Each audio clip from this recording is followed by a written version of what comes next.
हाँ, तो कल जो आपने टॉपिक पढ़ा था, आज उसी पे बेस्ड कुछ क्वेश्चंस हम लोग करेंगे। मॉडुलस और आर्गुमेंट निकालेंगे कुछ दिए हुए कॉम्प्लेक्स नंबर का। ठीक है, तो यहाँ पर देखिए बोर्ड पे आपको 4 कॉम्प्लेक्स नंबर दिखाई पड़ रहे हैं, फर्स्ट, सेकंड, थर्ड, फोर्थ। ठीक है, अब बारी बारी से हम लोग इनका मॉडुलस और आर्गुमेंट निकालेंगे। ओके, तो पहला कॉम्प्लेक्स नंबर है 1 + i√3। इसको जेड के इक्वल लिया, इसका पॉइंट फॉर्म हुआ 1, √3। ओके, अब चूंकि देख रहे हैं पॉइंट फॉर्म से प्लस प्लस यानी फर्स्ट क्वाड्रेंट में लाई कर रहा है, तो इसका जो मॉड होगा रियल जेड का स्क्वायर प्लस इमेजिनरी जेड का square equal to √1² plus √3² equal to √4 equal to 2। ये तो एकदम इजी है, तो मॉड हो गया 2।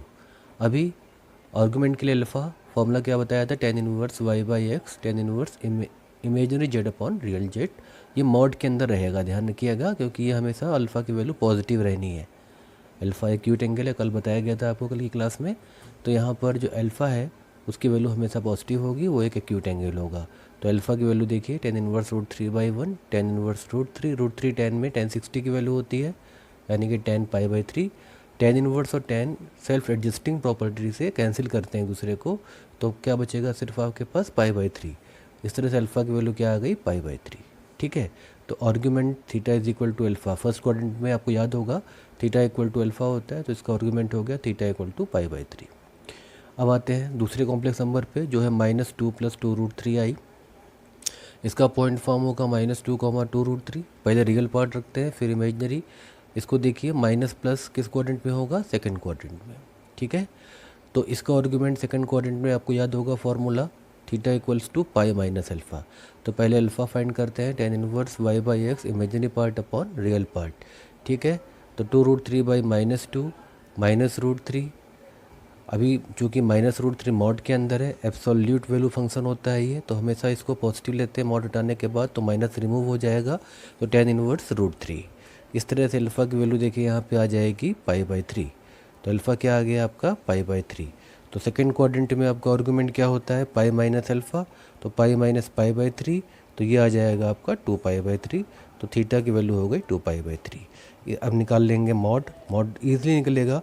Mod z equal to √x² + y² real z square plus imaginary z का स्क्वायर इक्वल टू √-2 का स्क्वायर प्लस 2√3 का स्क्वायर, यानी कि √4 + 4 × 3। ठीक है ना, 2 का स्क्वायर 4 और √3 का स्क्वायर 3, तो 4 × 3 12, 12 + 4 16, 12 + 4 16 और 16 का स्क्वायर √4। तो मॉडुलस क्या आ गया, 4।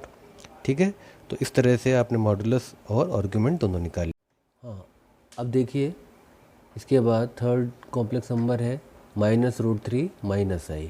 ठीक है, इसका पॉइंट फॉर्म -√3, -1। थर्ड क्वाड्रेंट में ये लाई करेगा नंबर, माइनस माइनस है। मॉड आप निकाल लोगे मॉडुलस इसका इजली, जो क्या आएगा 2। ठीक है, फिर आर्गुमेंट निकालने के लिए पहले अल्फ़ा निकालेंगे, tan−1 imaginary Z upon real Z 1/√3। तो tan1/√3 tan 30 की वैल्यू होती है, तो tan π/6, तो अल्फ़ा की वैल्यू π/6। चूँकि थर्ड क्वाड्रेंट में आर्गुमेंट जो होता है थीटा अल्फ़ा माइनस पाई होता है, ध्यान है ना आपको, कल आपको बताया गया था। तो π/6 माइनस पाई सॉल्व करने पे -π/6, तो यहाँ पे आर्गुमेंट क्या आया, -5π/6।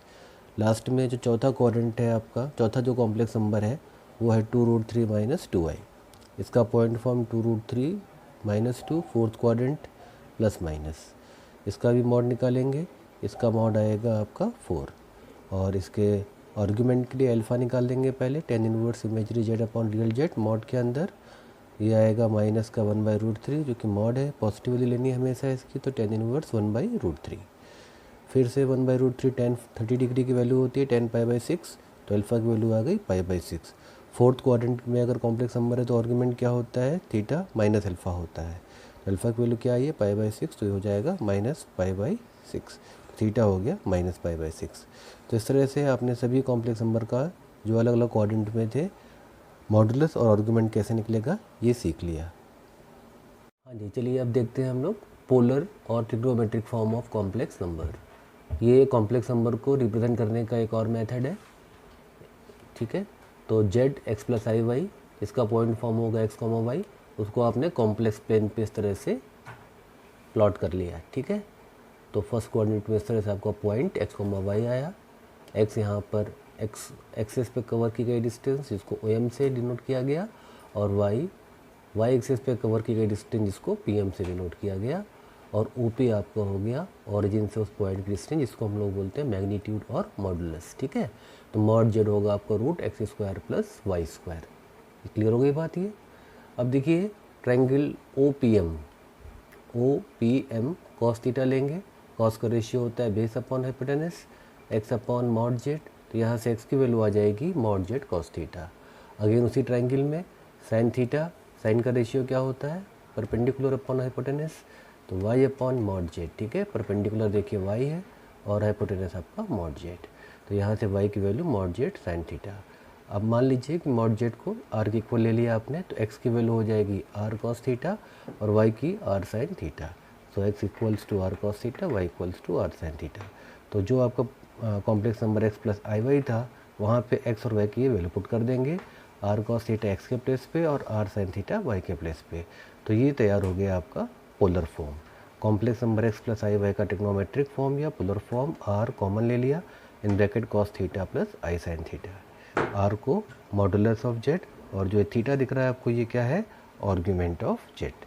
तो इस तरह से पोलर फॉर्म हो गया आपका z equals to r in bracket cos theta plus i sine theta. चूँकि इसमें ट्रिग्नोमेट्रिक फंक्शन यूज़ होते हैं तो इसको हम लोग ट्रिग्नोमेट्रिक फॉर्म भी कहते हैं। चलिए अब एक एग्जांपल लेके इस प्रोसेस को क्लियर करते हैं। जैसे कि एक कॉम्प्लेक्स नंबर है -√3 प्लस 3√2i, इसको हम लोग कन्वर्ट करेंगे पोलर फॉर्म में। ठीक है, तो पहले इसको z के इक्वलेट कर लिया, इसका point form real part imaginary part -3√2, 3√2 minus plus कौन से क्वाड्रेंट में है ये सेकंड क्वाड्रेंट में। ठीक है, तो अब सबसे पहले क्या निकालते हैं इसका मॉडुलस जेड, जिसको r भी बोलेंगे। रूट के अंदर रियल पार्ट ऑफ जेड का square plus imaginary part of Z का स्क्वायर। ठीक है, तो रियल पार्ट क्या था -3√2 का स्क्वायर और इमेजिनरी पार्ट 3√2 का स्क्वायर। इसको सॉल्व करेंगे, -3 का स्क्वायर 9, √2 का स्क्वायर 2, सेम इधर 3 का स्क्वायर 9, √2 का स्क्वायर 2, तो 18 प्लस 18 36, 36 का स्क्वायर रूट 6। तो r की वैल्यू या मॉडुलस जेड आपको कितना आ गया 6। अब चलते हैं थीटा यानी आर्ग्यूमेंट ऑफ जेड की तरफ। तो सबसे पहले क्या निकालते हैं हम लोग alpha tan inverse imaginary Z upon real Z. ठीक है, किसके अंदर absolute value function mod function के अंदर। तो 3√2 बाई -3√2 कैंसिल हो गया, मॉड के अंदर क्या आएगा -1। तो हम लोग हमेशा इसको पॉजिटिव रखते हैं, तो मॉड जब हटेगा तो माइनस साइन रिमूव हो जाएगा। तो alpha is equal to tan inverse 1 tan में किसकी वैल्यू होती है tan 45 डिग्री की, और 45 डिग्री को रेडियन में क्या लिखते हैं π/4। तो alpha is equal tan inverse 10 π/4, tan inverse cancel हो जाएगा, तो अल्फ़ा की वैल्यू क्या आ जाएगी π/4। ठीक है, अब थीटा सेकंड क्वाड्रेंट में क्या होता है, आर्ग्यूमेंट क्या होता है पाई माइनस अल्फ़ा। अल्फ़ा की वैल्यू π/4 है, तो पाई में से π/4 माइनस करेंगे, कितना आएगा 3π/4। तो आर्ग्यूमेंट जेड या थीटा कितना आ गया 3π/4।